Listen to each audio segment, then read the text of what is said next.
Okay, chapter 3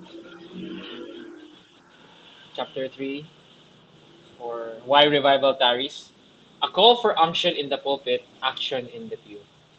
When a man who has crept along for years in conventional Christianity suddenly zooms into spiritual alertness, becomes aggressive in the battle of the Lord, and has a quenchless zeal for the lost, there is a reason for it. But we are so subnormal these days that the normal New Testament experience seems abnormal.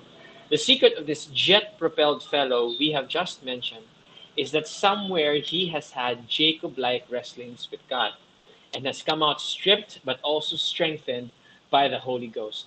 There are two indispensable factors to successful Christian living. They are vision and passion.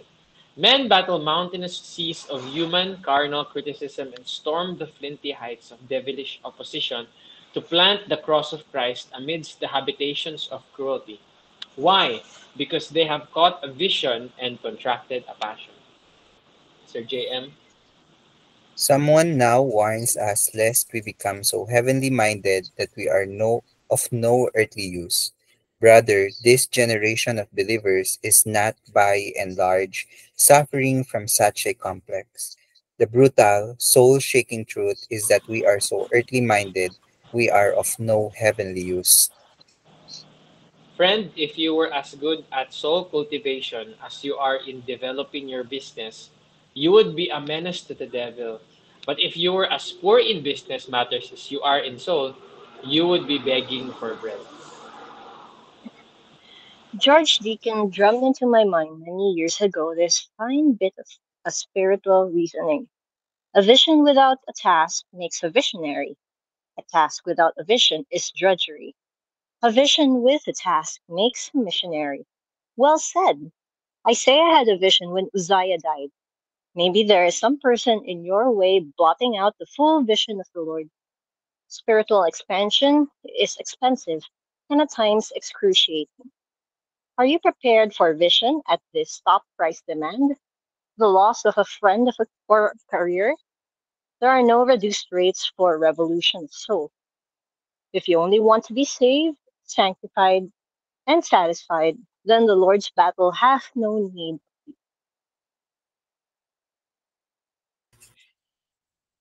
Isaiah had a vision in three dimensions. Note verses 1 to 9 in the sixth chapter of Isaiah. Verse 5, who, a word of confession.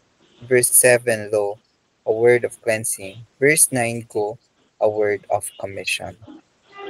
It was an upward vision, he saw the Lord, an inward vision, he saw himself, and an outward vision, he saw the world.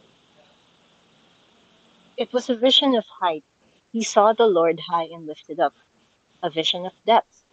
He saw the recesses of his own heart. And a vision of breadth. He saw the world. A vision of holiness. Oh, beloved, how this generation of believers needs the vision of God in all his holiness. A vision of hellishness. I am undone, unclean. And a vision of hopelessness implied by the words, who will go for us? In this hour when the average church knows more about promotion than prayer, has forgotten consecration by fostering competition, and has substituted propaganda for propagation, this threefold vision is imperative. Where there is no vision, the people perish. Where there is no passion, the church perishes, even though it be full to the doors. A world famed preacher who has been mightily used of God in the past few years in real revival, distinct and very different from mass evangelism, told told the writer that he had a similar threefold vision. I can still see the solemn dread on that face as he spoke of hardly knowing whether he was having a dream or seeing a vision, not knowing whether he was in the body or transported. Yet he could see a multitude that no man could number in a large abyss, surrounded by fire, locked in the madhouse of the universe, hell. This preacher has never been the same since. How could he be? Could God entrust us with such a heartbreaking revelation? Have we graduated in the secret place of prayer and in the school of suffering so that our spirits are tempered to bear such a soul sickening sight? Blessed is the man to whom the Lord can impart such a vision. No man lives beyond his vision. Heavy minded theologians cannot break open the iron curtains of superstition and darkness beyond which, for millenniums, millions have perished. Only men with less breadth of intellect, maybe, but with more depth of vision, can do that. To be spiritually minded is joy and peace. Yet to be statistically minded, in addition, can be very disturbing. Read this and weep. Japan. The government there states that the population has passed the 87 million mark. The nation is growing at the rate of 1,100,000 a year. This means that the non-Christian population of Japan has increased by 5 million in the past 5 years. Put this well up on your prayer list. Uh, Korea, here are 9 million people, mostly refugees, homeless, and almost foodless. India. Millions sit in darkness and in the shadow of death. Middle East. Here are a million Arab refugees. Europe, she has 11 million displaced persons. What a heartache for them. China. A third of a million escapees are from communist China, living in squatters' huts in Hong Kong. To add to your burden and mine, there are 15 million Jews, 315 million Mohammedans or Muslims, 170 million Buddhists, 350 million Confucianists and Taoists, 255 million Hindus, 90 million Shintoists, and millions of others for whom Christ died and who are mainly unreached with the blessed gospel. Even Church Conscious America has 27 million youth under 21 years of age who receive no Christian training and 10,000 villages that do not have a church building. Almost a million persons in the world die each week without Christ. Is this nothing to you? This sin swamped situation calls for unction in the pulpit and action in the pew. Synthetic religion must go. The Amen corner has passed away with the Model T Ford. The camp meeting glory has vanished. Zeal for street meetings has evaporated. Maybe, who knows? God is more wroth with America and England than he is with Russia. Is that shocking? Then consider soberly the millions in Russia have never heard a gospel message, never had a Bible, and never listened to a spiritual broadcast. They would go to a church if they could. The repeated prayer that the sinner might have a vision of hell may be entirely wrong. On the contrary, he probably needs a vision of Calvary, with the suffering Savior pleading with him to repent. For after Calvary, why should he die? William Booth of the Salvation Army is quoted as saying that if he could do it, he would have finalized the training of his soldiers with 24 hours hanging over hell to see its eternal torment. Fundamentalism needs this awe-striking vision again. The gusty, grandiloquent evangelist needs it most. Charlie Peace was a criminal. Laws of God or man curbed him not. Finally, the law caught up with him, and he was condemned to death. On the fatal morning in Army Jail, Leeds, England, he was taken on the death walk. Before him went the prison chaplain, routinely and sleepily reading some Bible verses. The criminal touched the preacher and asked what he was reading. The consolations of religion was the reply. Charlie Peace was shocked the way he un- he professionally read about hell. Could a man be so unmoved under the very shadow of the scaffold as to read a fellow human there, and yet dry-eyed read of a pit that has no bottom into which a fellow must fall? Could this preacher believe the words that there is an eternal fire that never consumes its victims, and yet slide over the phrase without tremor? Is a man human at all who can say with no tears? You will be eternally dying and yet never know the relief that death brings. All this was too much for Charlie P. So he preached. Listen to his on the eve of hell sermon. Sir, addressing the preacher, if I believe what you and the Church of God say that you believe, even if England were covered with broken glass from coast to coast, I would walk over it, if need be, on hands and knees, and think it worthwhile living, just to save one soul from an eternal hell like that. My reader, because the church has lost Holy Ghost fire, men go to hellfire. We need a vision of a holy God. God is essentially holy. The cherubim and the seraphim were not crying, Omnipotent, omnipotent is the Lord, nor omnipresent and omniscient is the Lord, but holy, holy, holy. This vast Hebrew concept needs to penetrate our souls again. If I make my bed in hell, if I take the wings of the morning, yet he is there. God compasses us in time. God, the inescapable God, awaits us in eternity. We had better be at peace with him here and be in the center of his will now. To wait tremblingly before this thrice holy one before we leave home for the day's work would be a mighty soul stinging. He who fears God fears no man. He who kneels before God will stand in any situation.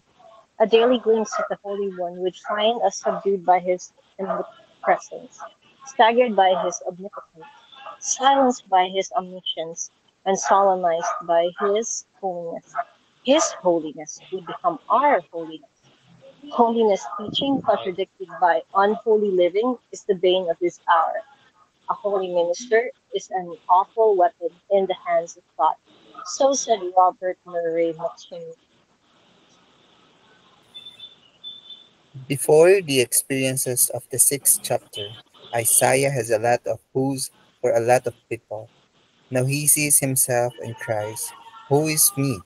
It's me, O Lord, standing in the need of prayer. How true! Are there chambers of the mind with unclean pictures hanging in them? Have we skeletons in the cupboards of our hearts? Can the Holy Ghost be invited to take us by the hand down the corridors of our souls? Are there not secret springs and secret motives that control and secret chambers where polluted things hold empire over the soul? There are three persons living in each of us. The one we think we are, the one other people think we are, and the one God knows we are. Unless we are desperate to get into real victory, we are so easy on ourselves and so hard on others. Self loves self, though it was said of Gerard Magella that by grace he loved all men except Gerard Magella. Great possibility. But too often we hide ourselves from ourselves, lest the sight of ourselves should sicken ourselves. Let us invite the searching eye of God to locate this corrupted, spotted, stinking self in us. Let it be torn from us and crucified with him, so that henceforth we no longer serve sin. It will not do to call sin by some other name, saying, the other fellow has the devil's temper. Mine is just righteous indignation. She is touchy. My irritability is just a case of nerves. He is covetous. I am expanding my business. He is stubborn. I have convictions. She is proud. I have a spirit face. There is a cover up for anything if you want it that way. But the Spirit will neither spare us nor cheat us if we will expose ourselves to his infallible scrutiny. Jesus said unto the blind man, What wilt thou that I should do unto thee? He said unto him, Lord, that I might receive my sight. Mark 10:51. Let us too pray for sight upward, inward, and outward. Then, like Isaiah, as we look upward, we will see the Lord in all his holiness. As we look inward, we will see ourselves and our need for cleansing and power. And as we look outward, we will see a world that is perishing and in need of a Savior. Search me, O God, and know my heart. Try me and know my thoughts, and see if there be any wicked way in me, and lead me in the way everlasting. Psalm 139:23 to 24. Then only will there be unction in the pulpit and action in the pew. Okay, so that's it. Actually, basahin na lang natin yung mga quotes or ako na lang magbasa. This is the introduction sa ano no, to the next chapter. Do not we rest in our day too much on the arm of flesh? Cannot the same wonders be done now as of old? Do not the eyes of the Lord still run to and fro throughout the whole earth to show himself strong on behalf of those who put their trust in him? Oh, that God would give me more practical faith in him. Where is now the Lord God of Elijah? He is waiting for Elijah to call on him. James Gilmer of Mongolia. We know the utility of prayer from the efforts of the wicked spirits to distract us during the divine office. We experience the fruit of prayer in the defeat of our enemies. Jen Climacus. When we go to God by prayer, the devil knows we go to fetch strength against him, and therefore he opposeth us all he can. Arsips. I sought for a man, Ezekiel 22:30. Elias was a man, James 5:7. Okay, so chapter 3 is again a call for action in the pulpit, action in the pew. Very simple lang siya, no? And I think medyo lengthy siya compared sa chapter 2. But the main point is really just two indispensable things in the Christian life, which is we need a vision and we need passion. So vision is threefold: a vision of God and His holiness, vision of ourselves and our helplessness and our need for power and cleansing, and a vision of surroundings, the world in need of a savior to save them from hell. So that's it. Any reflections, anything ba na ni-reveal si Lord sa inyo as you were reading this passage?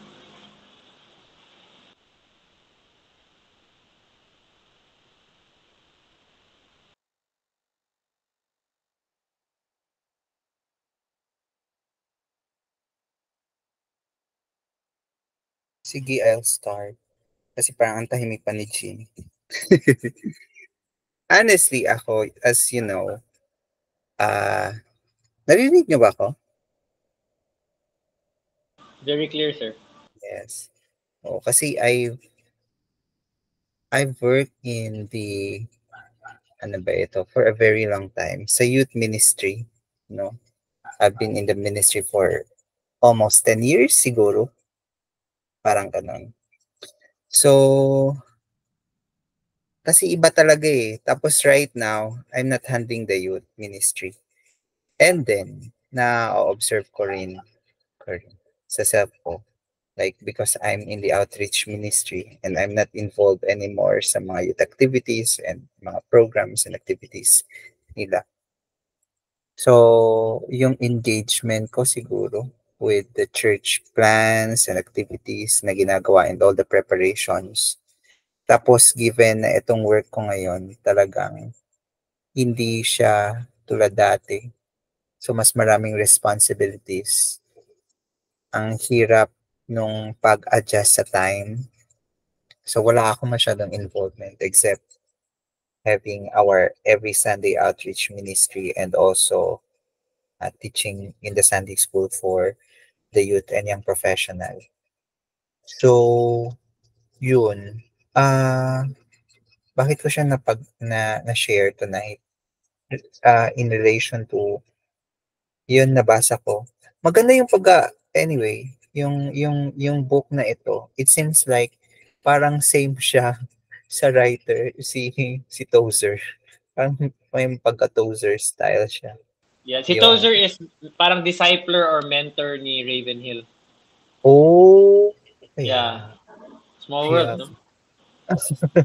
Kasi yung style bed, no, parang one thing that is striking is parang yung sinabi doon na ano yun, subnormal yung generation natin na Mm. for Christians, yung New Testament during that yung I mean the New Testament time, yung sa early church, 'di ba parang it becomes abnormal on our generation yung ganon. Mm. Hindi siya parang hindi na siya normal no na ganon. 'Di ba alam naman natin during in the book of Acts, no, Acts of the Apostle, makita natin how yung passion nila, yung Mm. because they already anticipate the second coming of the Lord, 'di ba? And then yung passion nila. And here comes after reading this, makita natin na meron dapat tayong vision at the same time yung action din natin, no? Uh, so yun, and then na-reflect ko lang tonight na compare ko yung self ko before when I was handling the youth ministry and now Mm. parang hindi ko alam. Hindi naman siguro dahil parang hirapan ako mag-explain. No? Hindi naman dahil sa nakabase sa activities or program yung aking maturity. Pero somehow na yung engagement ko kasi sa church. And then I realized na parang I long for those times na parang yung mga moments na talagang you spend time with God during having those Mm. ministry and yeah, studying the Word of God. And compare right now, talagang mas focus ako on the work sa mga Mm. trabaho sa office na nakukulangan ako ng time or siguro pagod na Mm. pagka-uwi. So yun, parang to think these are all temporary, mga temporal things na Mm. why should I be spending so much time here?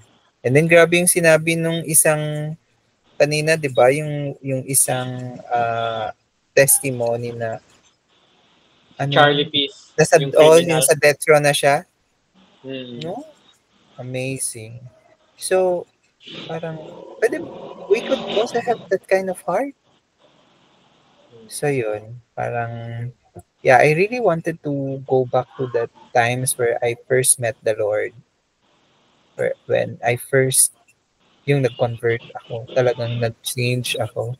Talagang na-accept ko si Christ. Iba yung passion that time eh. Iba Mm. yung kapal ng mukha sa pag-share ng gospel, sa pag-share ng word ni God, sa ibang tao. Iba yung fire of, iba yung yung ano ba ito? Yung ating Passion. hunger and passion, hunger and thirst for the word of God, for Christ, for the Lord. Ganun ba? Yeah, so I wanted to go back to that kind of experience. Anyway, Mm. parang dami kong sinabi. Yun lang. Yeah, it's never too late naman. And ano, for me, hindi yun imposible na magbalik kayo doon, sir eh. Ako nga, parang marami ding times na parang nalalayo kay Lord, tapos naging spiritually dry and everything. Tapos balik na naman. Like, ngayon, I'm very happy na kahapon, I, I, I was able to pray almost 3 hours, 160 minutes. Tapos kanina, ang prayer time ko was from 1 a.m. 1 a.m. to 3 a.m. So, 90 minutes. So, mga around 1 hour and 30 minutes. I really long din for that time na 3 hours a day talaga ako nagpe-pray, ganun. Tapos, iba ba? You know? Pero, I think it's not impossible. Yun talaga ang ano ko. I really believe that. Pero, baby steps talaga. Hindi siya parang, later, magpe-pray ako 3 hours, ganun. Hindi ganun eh. It has to be baby steps talaga. 5 minutes, ganyan. Pero dapat everyday, ganyan. Kung di kaya, 3 minutes muna. Kung di kaya, at least 1 minute. Tapos ganun ba? Hanggang na tataas siya ng tataas. Hanggang balik tayo doon. Kasi, again, on our end, we really have to be humble enough to acknowledge na we have to start small. Ganun ba? Pero ino-honor yun ni Lord, and at a certain point, after weeks of doing that, I believe na the Holy Spirit will really do something, no? And you don't have to say sorry, sir, no, na marami ka masyadong sinasabi, ganun. Kasi masaya naman kami natin, Jean, makinig. So yeah, thank you so much, Sir JM. We're really blessed sa buhay mo, and thank you for joining us din tonight. Um, yeah, magbasa pa tayo ng one more book, no? Pero ikaw, Ate Jean, what do you think the Lord was speaking to you while reading? Hmm, siguro yung part na, di ba, we have to have a vision, and we only get that vision, yeah, by spending time in prayer. So as you Mm, mentioned, threefold yung vision. Uh, a vision of who God is, and then a vision of ourselves in relation to God. Yeah, and yeah, we are in need of Him, and then a vision of how other people need God. And I'm just rephrasing it. Hindi naman siya verbatim. But mm, anyway, that kind of um reminded me of the steps of maturity siguro. Kasi, 'di ba, at first we look to God. So it's like being a kid then. Like mm, when we start out, we learn to depend on our parents. We're dependent on them. And then eventually uh we learn about ourselves nga, and we learn to view ourselves, and then and learn in a way independence. Medyo iba lang. Pero the point is parang similar din yung steps in that first mm, we look to God, and then we have a view of ourselves, and then later on to reach peak maturity, I think it's about learning or realizing that there is something beyond ourselves natin. And in this case, um, uh, I think Christian maturity is about um, realizing then that people also need God, and learning to have that burden for them. Ako kasi, kapaya, I'm guilty of this. Na medyo sometimes I find myself stuck on on parang I tend to focus on who I am in relation to God. And mm, minsan nakakalimutan ko nga that it's not just something that we don't just focus on what we get from God, or how to please God, and it's not just about ourselves nga. And but it's also about yung greater vision niya of things, and how we play our part in God's kingdom, and how we serve others then, and how we have that burden nga din for others. So ayun, parang minsan nagsa-struggle ako admittedly. And yeah. So mm, I hope na that little by little, I learn to be I learn to have more of that heart for others.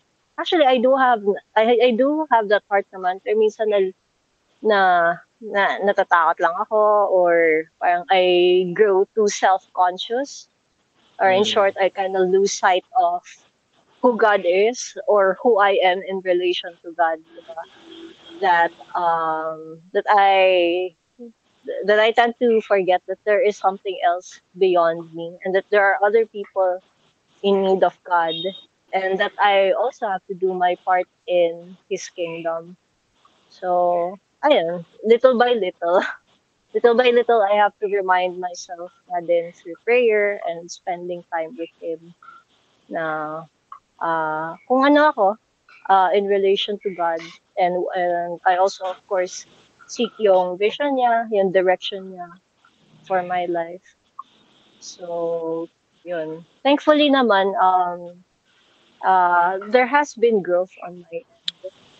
So, praise God. Praise God for that. Parang I find myself a little bit braver naman din in sharing God to others, sa mga coworkers ko. Of course, it's still a struggle. but little by Mm, little, I'm getting there. And in terms of prayer, kasi nga, di ba, we get our vision from God, and when we get that uh by praying and spending time with Him, that's how we get our unction or anointing. Di ba? Thankfully, I've been building that habit nga din of prayer and being intentional about it. Kasi dati I just get stuck on the reading part or spending time mm, reading and understanding the word. Pero I would lose sight of actually talking to God, asking Him to move, and asking Him what He wants to say to me. Then, so, ayan, little by little, hopefully, kakayanin ko din mag 1 hour na prayer. Baby steps. baby So, steps. again, thanks, Ben. Yeah. Thank you so much, Ate Jean. Yeah, praise God. I love that, no, na there's a progression in Christian maturity. Start by looking to God, and then God reveals things about ourselves, na how much we fall short of the glory of God, and then we love because He first loved us. Ganun. He Yes, forgave exactly. us. He forgave us. He showed His mercy to us. He cleanses us. He gives us power in order to reach other people whom Christ also died for. So there's that progression, no? There's that pilgrim's progress kay John Bunyan pa. There's a leveling up. There's a growth in our spiritual life. And I hope na yeah, yun naman talaga ang purpose ng DTM, actually, why we are here. It's to grow in our spiritual lives. Yes, we want to know about biblical theology. Yes, we want to know yung mga poetry and mga prose discourse and all of the biblical Hebrew and background and all those things. Pero para saan ba? It's because we want to grow spiritually. We want to see God clearly. We want to understand ourselves better or deeply, no? And we want to love Yeah, and it's and not help just others. self-serving. Yeah, Yeah, it's yeah, also for edifying other people. tama, tama. So that's really the Christian life, no? It's not about you. Sabi pa ni Rick Warren, it's not about you. It's never about us. It's about Christ and His love for us and for the people around us. Sige. So, wala na kayong i-add anything before we read Power Through Prayer? Wala na ba?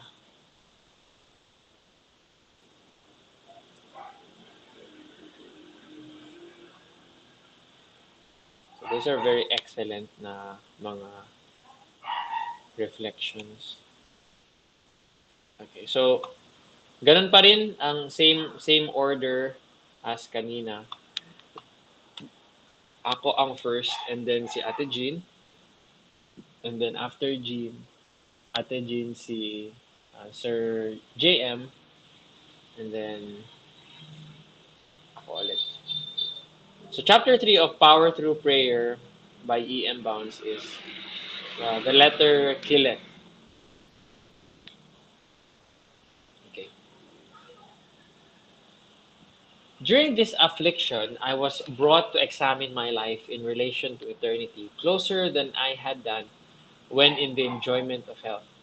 In this examination, relative to the discharge of my duties toward my fellow creatures as a man, a Christian minister, and an officer of the church, I stood approved by my own conscience. But in relation to my Redeemer and Savior, the result was different. My returns of gratitude and loving obedience bear no proportion to my obligations for redeeming, preserving, and supporting me through the vicissitudes of life from infancy to old age. The coldness of my love to Him, who first loved me and has done so much for me, overwhelmed and confused me, and to complete my unworthy character, I had not only neglected to improve the grace given to the extent of my duty and privilege, but for want of improvement had, while abounding in perplexing care and labor, declined from first zeal and love. I was confounded, humbled myself, implored mercy, and renewed my covenant to strive and devote myself unreservedly to the Lord. Bishop McKendry.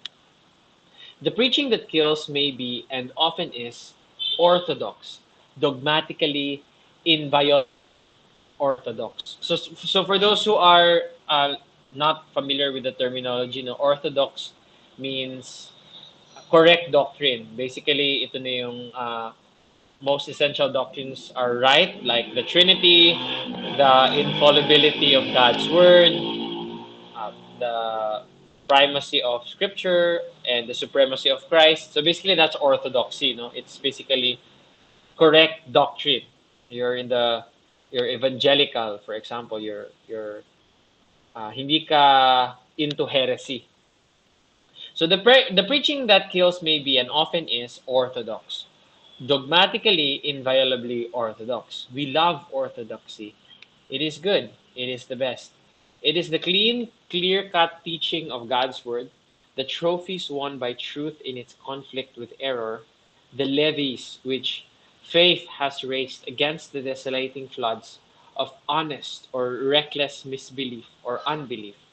But orthodoxy, clear and hard as crystal, suspicious and militant, may be but the letter well shaped, well named, and well learned, the letter which kills. Nothing is so dead as a dead orthodoxy, too dead to speculate, too dead to think, to study, or to pray. The preaching that kills may have insight and grasp of principles, may be scholarly and critical of taste, may have every minutia of the derivation and grammar of the letter, may be able to trim the letter into its perfect pattern, and illume as it is, and illume it as Plato and Cicero may be illumed, may study it as a lawyer study his textbooks to form his brief or to defend his case, and yet be like a frost, a killing frost. Letter preaching may be eloquent, enameled with poetry and rhetoric, sprinkled with prayer, spiced with sensation, illumined by genius, and yet these be but the massive or chaste, costly mountings, the rare and beautiful flowers which coffin the court. The preaching which kills may be without scholarship, unmarked by any freshness of thought or feeling, clothed in tasteless generalities or vapid specialties, with style irregular and slovenly, savoring neither of closet nor of study, graced neither by thought, expression, or prayer. Under such preaching, how wide and utter the desolation, how profound the spiritual depth. This letter preaching deals with the surface and shadow of things, and not the things themselves. It does not penetrate the inner part. It has no deep insight into, no strong grasp of, the hidden life of God's Word. It is true to the outside, but the outside is the hull which must be broken and penetrated for the kernel. The letter may be dressed so as to attract and be fashionable, but the attraction is not toward God, nor is the fashion for heaven. The failure is in the preacher. God has not made him. He has never been in the hands of God like clay in the hands of the potter. He has been busy about the sermon, its thought and finish, its drawing and impressive forces. But the deep things of God have never been sought, studied, fathomed, experienced by him. He has never stood before the throne high and lifted up, never heard the seraphim song, never seen the vision nor felt the rush of that awful holiness, and cried out in utter abandon and despair under the sense of weakness and guilt, and had his life renewed, his heart touched, purged, inflamed by the live call from God's altar. His ministry may draw people to him, to the church, to the form and ceremony. but no true drawings to God, no sweet, holy, divine communion induced. The church has been frescoed but not edified, pleased but not sanctified. Life is suppressed. A chill is on the summer air. The soil is baked. The city of our God becomes the city of the dead. The church a graveyard, not an embattled army. Praise and prayer are stifled. Worship is dead. The preacher and the preaching have helped sin, not holiness. People hell, not heaven. Preaching which kills is prayerless preaching. Without prayer, the preacher creates death and not life. The preacher who is feeble in prayer is feeble in life giving forces. The preacher who has retired prayer as a conspicuous and largely prevailing element in his own character has shorn his preaching of its distinctive life giving power. Professional praying there is and will be, but professional praying helps the preaching to its deadly work. Professional praying chills and kills both preaching and praying. Much of the lax devotion and lazy, irreverent attitudes in congregational praying are attributable to professional praying in the pulpit. Long, discursive, dry, and inane are the prayers in many pulpits. Without unction or heart, they fall like a killing frost on all the graces of worship. Death dealing prayers they are. Every vestige of devotion has perished under their breath. The deader they are, the longer they grow. A plea for short praying, live praying, real heart praying, praying by the Holy Spirit, direct, specific, ardent, simple, anxious in the pulpit is in order. A school to teach preachers how to pray, as God counts praying, would be more beneficial to true piety, true worship, and true preaching than all theological schools.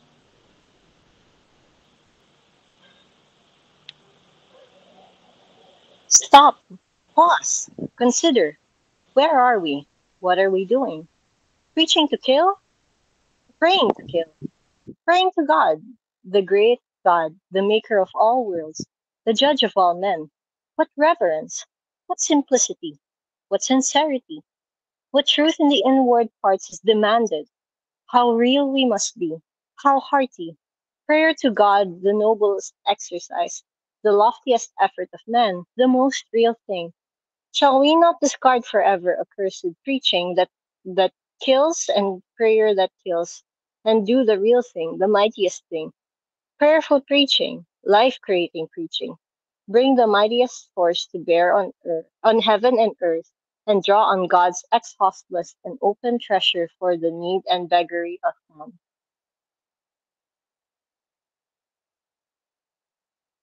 Oh, yun na. That's it. That's chapter 3.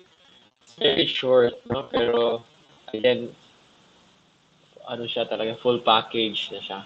So, again, chapter 3 of Power Through Prayer by Ian Bounce is the letter killeth. No? And this is actually from a verse. I don't know if you're familiar with this verse.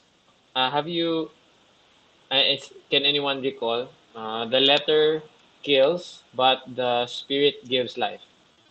That's the verse.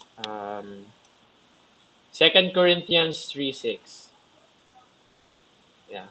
That's it. Ito yung parang basis niya for using that terminology no in this concept na the letter killeth. So it says in 2 Corinthians 3:6, message man ito. Um, let's use a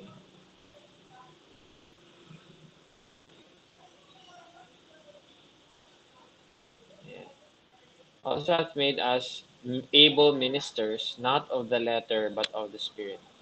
For the letter killeth, but the Spirit giveth life. That's 2 Corinthians 3:6. So yan basically yung main point niya din no, of the this chapter na our preaching, the orthodox man, we can say all the right things, basically. We can give all the right mga theological points. Usually ganyan sa Alliance churches, 3 points, 3-point sermon. Point number 1, God is good. Point number 2, we can share all of these truths. Pero without prayer, without the Holy Spirit working in the preacher and speaking through the preacher, it will not bring life. It will actually spiritually kill, no, those who are hearing the message. And I believe merong mga preaching talaga na ganito, no, na pagpakinggan mo, wala naman siyang mali na sinabi, pero bakit parang empty space, no, hollow. Bakit parang vacuum? No, parang it's not the word on fire. As some old writers say it, it's not powerful. It's not as if God is speaking. Meron din mga preaching na ganun, actually, na when you listen, hindi siya like, alam mo yun, yung grabe talaga ang research and all, pero, alam mo yun, parang natamaan ka. Yun yung sasabi ko. Sabi ng pastor, parang, ginawa mo ba yung sermon na yun para sa akin? Alam mo yung mga ganun ba kayong moments? You feel as if pinapatamaan ka ni pastor, as if alam niya kung anong pinagdadaanan mo at that specific point. And that was exactly what you needed to hear. And hindi lang na narinig mo lang like intellectually, but naapektuhan ka emotionally, spiritually. May mga ganong preaching talaga, no? Parang it turned your life around. I remember nung ito na yung sermon din na ginamit ni Lord na I believe I was truly saved, yung kay Paul Washer na Shocking Youth Message. So kung hindi nyo pa yun hindi nyo pa yun napapakinggan, try to really listen that no before you die. Yung Shocking Youth Message by Paul Washer. Kasi yun yung ginamit ni Lord at that time para ma-save ako talaga. Changed my whole life. Like the direction of my life. And so may mga ganun na preaching, no? It's really empowered by the Holy Spirit and alam mo na talagang binabad niya yun sa prayer. Yun yung sinabi ko kay Jensen when she was going to preach. Sabi ko, sige Jens, that's good, mag-prepare ka. Let's do exegesis and all of that. Pero once na you've done that, ibabad mo talaga sa prayer, no? Ialon mo sa mga uh, sa imong pag-ampo sa iyong mga panalangin kasi ano talaga if the Holy Spirit will not move in your preaching, parang nagbigay ka lang ng lecture sa university, parang ganun. It's not really the sword of the Spirit of the Word of God. So yun, I was reminded din na ganito talaga, very important when you're going to preach, talagang ibabad mo talaga sa prayer. And ngayon kasi parang nakaano ako kay Sir JM kasi parang si Sir JM nasa outreach na siya, pero ako kasi ngayon nasa youth ministry. So parang opposite kami ni Sir JM. And I'm discipling these mga young people. Actually, I'm praying for them every day, no? Or almost every day to the best that I can. Talagang name ko yung mga pangalan nila. Lord, I pray for Irv Kane. Ganun. Lord, I pray for Apple na you will make her a godly woman. Lord, I pray for Ivler. I named them one by one, no? And I think na God will honor that.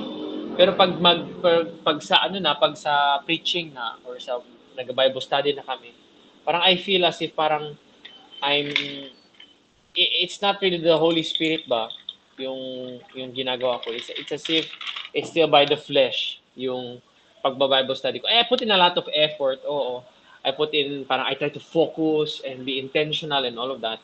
Pero sometimes I feel na parang hindi man Holy Spirit ito. It's just me, no? Me doing my best. Iba talaga kasi pag Holy Spirit empowered yung discipleship or yung Bible study or yung preaching. So, ganun, yun ang ko. I was reminded tonight na when we serve the Lord, ibabad talaga sa prayer. And expect na God will do something. Maybe hindi ngayon, no? Maybe not this week, but maybe not this month. Pero continue to persevere in prayer. Someday, God will move. No? Hindi kasi natin pwedeng diktaran si Lord kung kailan siya magmo-move. Pero we can pray every day. We can pray every week, no? Or at least we can pray regularly. And when the time comes, He will move and all of our efforts will be worth it in praying. So yun ang ano ko, reflection and application na rin for today. How about kayo guys?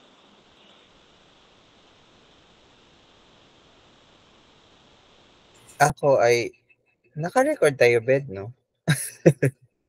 We can stop. Recorded. Gusto mo ba? Mag-stop na tayo Pa-post mag-record. lang. Pa-post lang muna sa, ay ano ba,